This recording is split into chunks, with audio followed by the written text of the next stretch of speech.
Kasus pembunuhan berantai seringkali menghebohkan publik karena dirasa cukup meresahkan. Tapi apa jadinya jika pembunuhan berantai tersebut justru dilakukan oleh seorang anak kecil yang berusia 11 tahun? Ya, kisah ini bukan kisah di sebuah film, melainkan kisah nyata. Dia adalah Mary Bell, anak usia 11 tahun asal Inggris yang tega membunuh dua anak laki-laki dengan cara yang begitu sadis.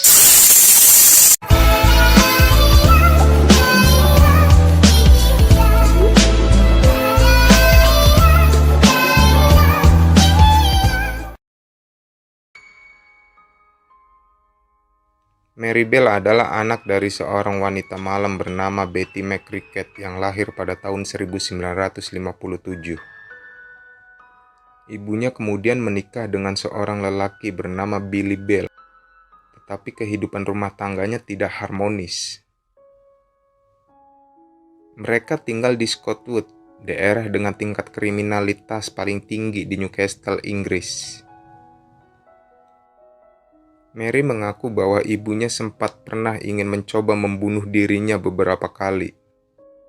Dan ia juga mengaku sempat mengalami beberapa kali pelecehan seksual. Hal inilah yang membuatnya menjadi pembunuh berdarah dingin. Pembunuhan yang pertama kali dilakukan oleh Mary Bell terjadi pada tanggal 25 Mei 1968. Tepat sehari sebelum ulang tahunnya yang ke-11 tahun. Korbannya adalah seorang anak laki-laki yang bernama Martin Brown. Ia membunuh anak itu dengan cara mencekiknya hingga tewas.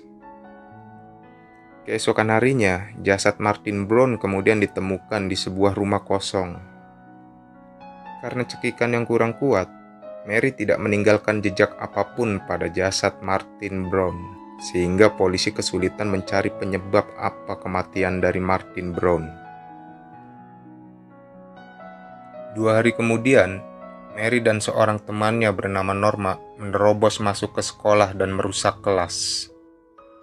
Setelah merusak, Mary dan Norma kemudian meninggalkan sebuah catatan bertuliskan bahwa merekalah yang bertanggung jawab atas kematian Martin.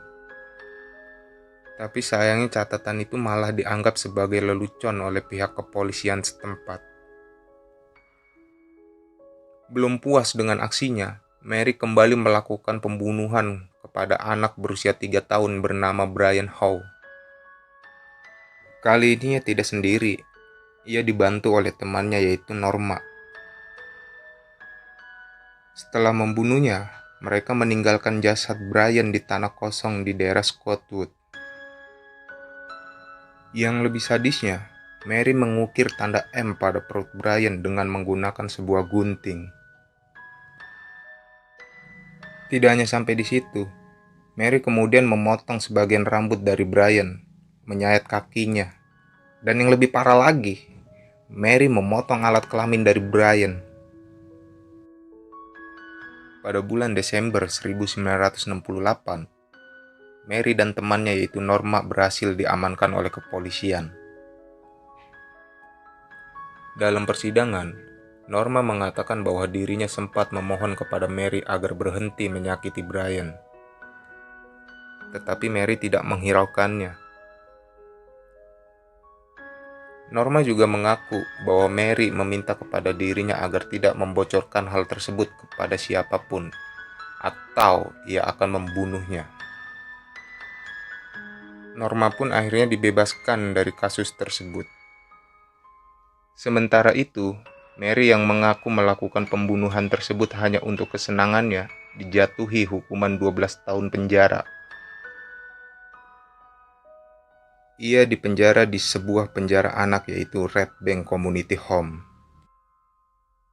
Ketika dibebaskan pada tahun 1980, Mary sudah berusia 23 tahun.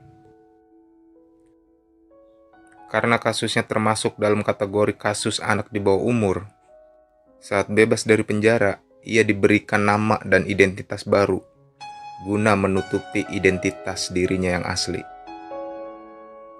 Oke, cukup sampai di sini pembahasan kita tentang Mary Bell. Jika kalian memiliki saran ataupun kritik, langsung saja tulis pada kolom komentar. Dukung terus channel kami agar lebih baik dan juga berkembang. Jangan lupa klik like, komen, share, and subscribe. Aktifkan tombol untuk berlangganannya. Oke guys.